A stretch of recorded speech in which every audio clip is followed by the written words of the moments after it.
Hello and welcome to the first podcast, Down with Mountain Lions, with me, Sean Gillen, and Carl Tweedy. it's the first of our weekly podcast. And Not just going to intervene there. Not exactly weekly. well, no, I suppose. But We don't for a bloody second think that we're going to do this every week. Okay. oh, no. You don't even think we might even do a second one, but then again, you never know. This may be a lone podcast. Yeah, so bi-monthly possibly, we'll do it. Every 4th February. We'll do a topic and we'll discuss it. And so this week's topic is superhero powers. So Carl, if you could have any superhero power, any that you can think of, what would you have, my friend? I have put a lot of thought into this, and Too much thought. too much thought. Some would say, well, most people would say, everyone would say too little. But I would have a power. I have coined the term of agony kinesis. Agony kinesis, yeah? Which is when, say if I'm feeling pain or a certain painful sensation, I can then psychically teleport that pain onto the person causing it. You know? So you got to think, Carl, what the hell are you talking about? The situation is this. Dentists. I bloody hate dentists. If I'm in a dentist's chair, and which that's the only place I do seem to go at the dentists. They don't let me in the cockpit. The cockpit.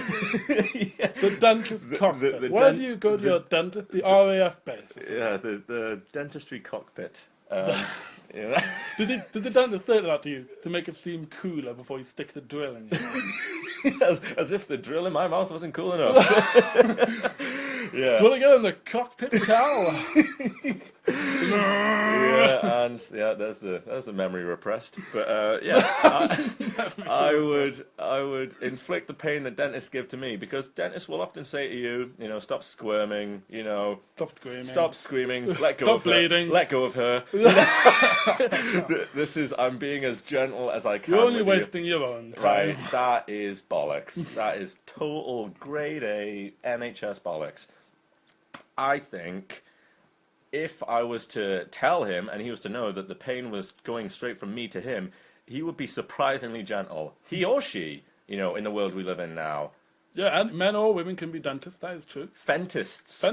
Femitists. Yeah, something like that. But yeah, you would be surprisingly gentle with my delicate... Tender, almost, I would assume. Lovingly tender. Lovingly tender.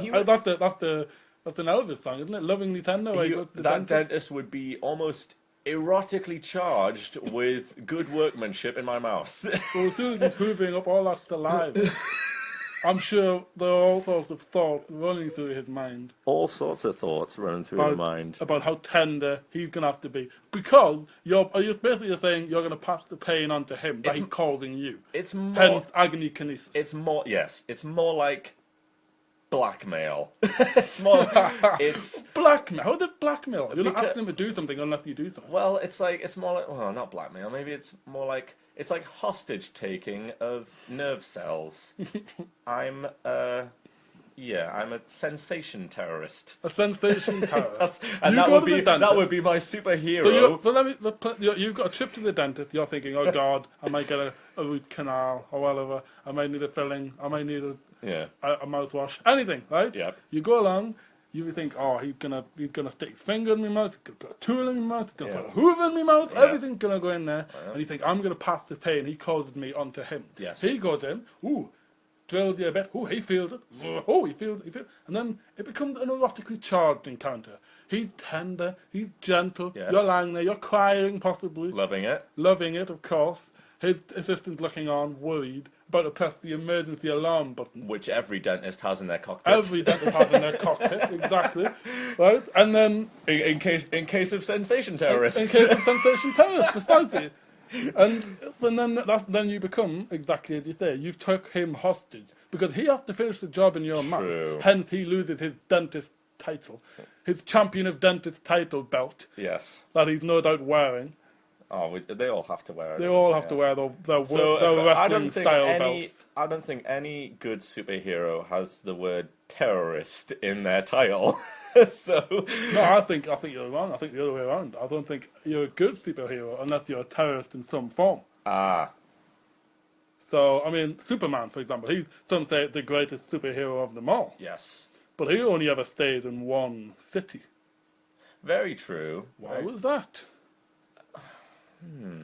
What if there's... Well, what he can if, what if- fly. what He if- can go He can anywhere. fly at the Yeah. speed of friggin' light or something, can't he? Yes. So what if... What's his name? Zod. Lex. General Zod? What if he attacked, say, New York, and he's over there in Metropolis? True. What's going to happen then? I believe the first line of defense are the New York State Police. Well, actually, New York got Spider-Man. It had at the time, but they've killed him off recently for some reason. That's true, but so Spider-Man's dead in New York. Superman's got to rush over there. He's over there in New York, and then suddenly something's kicking off back in Metropolis. He's got to go back over there. Gotta be. Gotham City, something's happened. Batman's died because he's not a superhero. He's human. He's just got super. What was it? You said? Super credit. Super credit. He's got a super lot. money. He's got money and a suit and an old man. He's got an old man. He's an old man as an An aide. old man. He did have an old man. Yeah, Yes. he's got a Gary Oldman. A Gary Oldman, Just- who is still alive. To quickly put this back on track, what would your superhero My power be?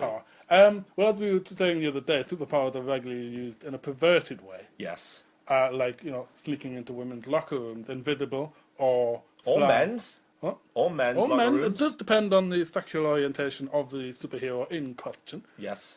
Uh, But not to question their sexual orientation. We can't do that anymore. we're not allowed to question that ever since, the massive lawsuit from an unnamed person. I will say his lawyer was someone called Clark Kent. Yes. But and Peter Parker backed him up. But we can't name, of course, the superheroes involved. But I don't know. I've never thought because everything's cliched. Yeah. I would like to fly, but I'm terrified of heights. True. I'd like to be able to swim underwater, but I'm terrified of water. Okay, That's very true, yeah. I would be a rubbish superhero. I freely admit. When could you turn on and turn off X-ray vision? It devil's in the detail. It's probably more of a hindrance having a superpower when you could simply buy a gun and walk into a woman's locker rooms, walk into the women's showers, hold the gun at the woman's head and order her to get undressed. We're getting in dangerous territory here, my friend. You are losing the plot thread, I think, just a little bit. And to nip this horrible conversation plant in the bud, Yeah, we will call an end to this. We'll call an end to this before Carl digs himself deeper into this hole. This first horrible podcast, we will bid you both adieu. So until next time, Carl Tweedy and Sean Gillen. we'll hope you listen again next time. Bye-bye now.